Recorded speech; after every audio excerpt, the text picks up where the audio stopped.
Hey, what's up, fam? It's your boy RDP, man. Listen, this is one I've been wanting to get to for a while. First and foremost, let me give a disclaimer. I'm going to mess up on some of the pronunciation. I'm going to mess up on some of the time. There's going to be some mistakes that are going to be made. This is a lot of information to get out, and I apologize in advance. Secondly, I want to thank the Afro-Mexican community for sending me these stories, man, and having me dig deeper into some of the education about this, man. So let's just jump into it. So I don't know if you knew it or not, but there are communities in Mexico with deep African roots that go back hundreds of years. They're known as Afro-Mexicans, and many of them live along a region called the Costa Chica, located on the southern Pacific coast between the states of Oaxaca and Guerrero. You've heard that before. Y'all heard it in another episode. These communities are made up of descendants of Africans who were brought to Mexico during the colonial period, beginning as early as the 1500s. That's a long time ago. While many people associate African heritage primarily with the United States or the Caribbean, Mexico has its own long history and often overlooked history of African presence. In Costa Chica, the influence of African culture is strong, from the music and dance to the food and community traditions. One well-known cultural expression is the Danza de los Diablos, or Dance of the Devils. It's a traditional performance with roots in both African and indigenous practices, and it's often performed during celebration and holidays.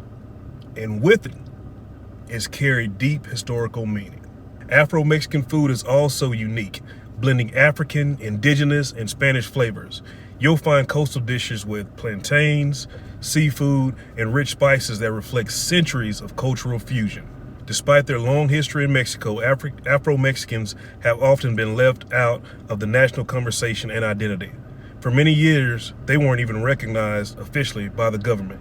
That all changed in 2020 when the Mexican census included Afro-Mexicano or Afro-descendente as an identity option for the first time. Huge. With that being done, guess what? Over 2.5 million people identified as having African heritage. How awesome is that? So that movement was a major step forward for recognition, visibility, and rights for Afro-Mexican communities. Still, challenges remain, including access to resources, combating discrimination, and preserving cultural heritage. But these communities continue to celebrate who they are and where they come from with pride and resilience. So the next time you think about Mexican history, remember it's more diverse than many people realize. Afro-Mexican stories are part of that history, and they deserve to be seen, heard, and honored. So if you learned something new today, consider sharing this video with others and follow for more content on hidden history and untold stories from across the Americas. Man, I appreciate you guys so much. Again, I apologize for the pronunciations, the things that I've messed up. I'm new to this. I didn't know that it was going to take off the way that it did, but I've been getting so much feedback and people asking me to do these stories. So I'm a servant of the people.